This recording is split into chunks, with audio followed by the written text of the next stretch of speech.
అందరికీ నమస్కారం. ఈ రోజు మన గౌరవ అతిథులు డిప్యూటీ స్పీకర్ రఘురామకృష్ణరాజు గారు వచ్చారు. రఘురామకృష్ణరాజు గారు ఆకివేడులోని వివాదాస్పద స్థలములో రామాలయం నిర్మించాలని ఎంతో కృత నిశ్చయముతో ఉన్నారు.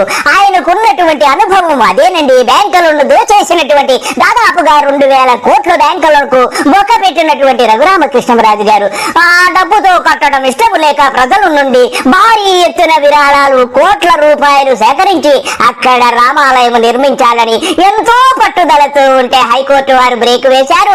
హైకోర్టు వారు స్టే విధించారు. అక్కడ కట్టడానికి వీలు లేదు అని చెప్పి 4 వారాల పాటు హైకోర్టు వారు వాయిదా వేశారు. ప్రతివాదులకు నోటీసులను సర్వ్ చేశారు. ఇకపోతే బాబు గారు రామకృష్ణరాజు గారు ఒక నాటకం ప్రదర్శిస్తే ఎలా ఉంటుందో ఇప్పుడు చూద్దాము. ఇద్దరు మహానటులే. బాబు గారు దుర్యోధనుడుగా, రఘురామకృష్ణరాజు గారు భీముడిగా ఎంతో చక్కని నటనను ప్రదర్శించారు. మొదలు పెట్టండి.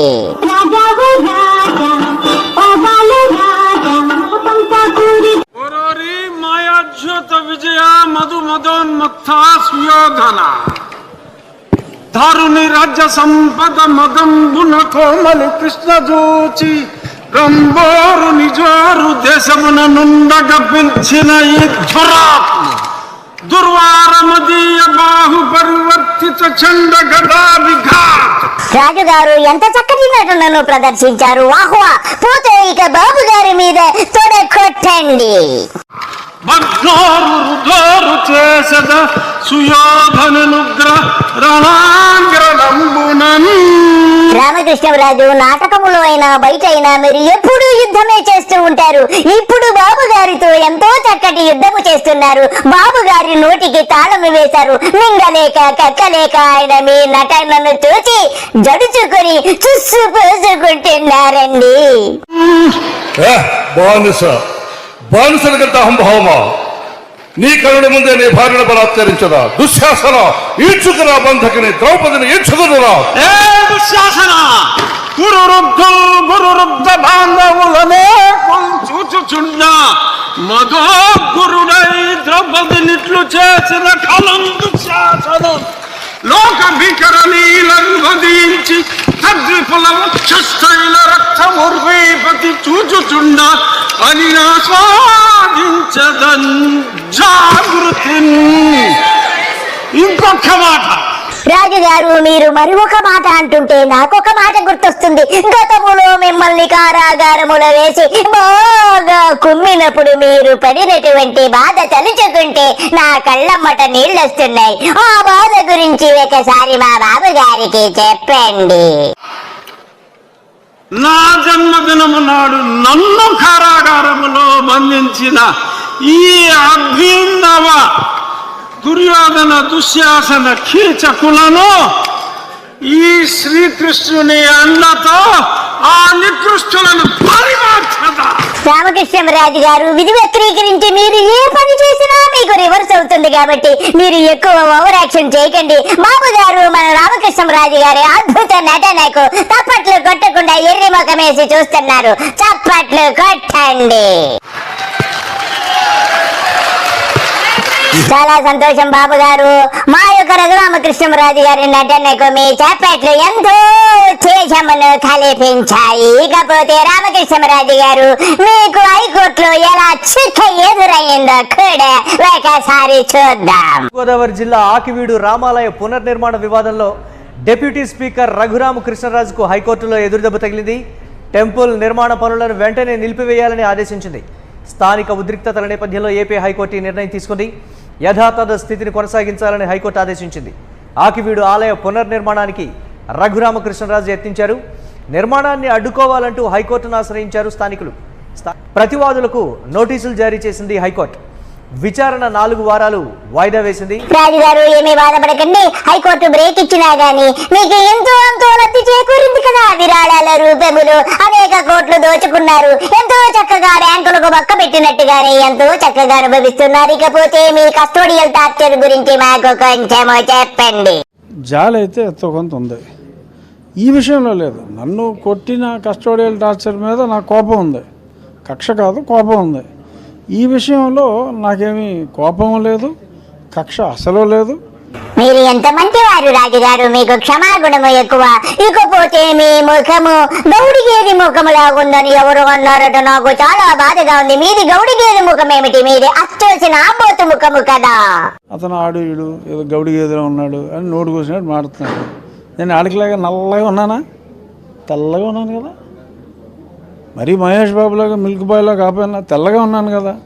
గేదంటాడేంటి అదవా? రాజుగారు మీరు కోప్పడికండి, ఆయనకు తెలియక ఏదో అన్నారు. మీరు గేది ఏమిటి రాజుగారు? మీరు అచ్చోసిన ఆంబోతు కదా రాజుగారు. ఎంతో సౌందర్యవంతులు. మహేష్ బాబు ఎందుకు పనికొస్తారు రాజుగారు మీ ముందు? రాజుగారు నాకు ఒక చిన్న రిక్వెస్ట్. మీరు బ్యాంకులకు బొక్క పెట్టి దాదాపుగా 2,000 కోట్లు దోచేశారు కదా. ఆ 2,000 కోట్లలో ఒక 3 కోట్లు తీసి ఎంతక్క రామాలయం కట్టొచ్చు కదా రాజుగారు. కోపపడకండి, మీకైనా దోపిడీ అలవాటు కదా అని చెప్పి అడిగాను. నేను చాలా స్పష్టంగా చెప్పా, గుడి కట్టడం పెద్ద విషయం కాదు, ఖచ్చితంగా ఒకటే కట్టవచ్చు. కానీ ఇది పబ్లిక్ అందరూ maximum number of people participation ఉండాలి అని చెప్పి నేను పిలిపిస్తే 5 లక్షలు 10 లక్షలు ఇచ్చేవాళ్ళు 10 మందితో 10 నిమిషాల్లో నాకు క్లోజ్ అయిపోతుంది. కానీ 10,000 రూపాయల కన్నా ఎక్కువ తీసుకోను అని చెప్పి, ఎక్కువ తీసుకోనని చెప్పి దాదాపుగా 10 నుంచి 20 కోట్లు చక్కగా బొక్కసములు కుక్కేశారని తెలుస్తుంది. మీ గురించి నాకు తెలియదా? చెప్పండి. మ్యాక్సిమం నెంబర్ ఆఫ్ పీపుల్ని ఇన్వాల్వ్ చేసి ఆ దేవాలయం నిర్మించాలి. Every one should own it.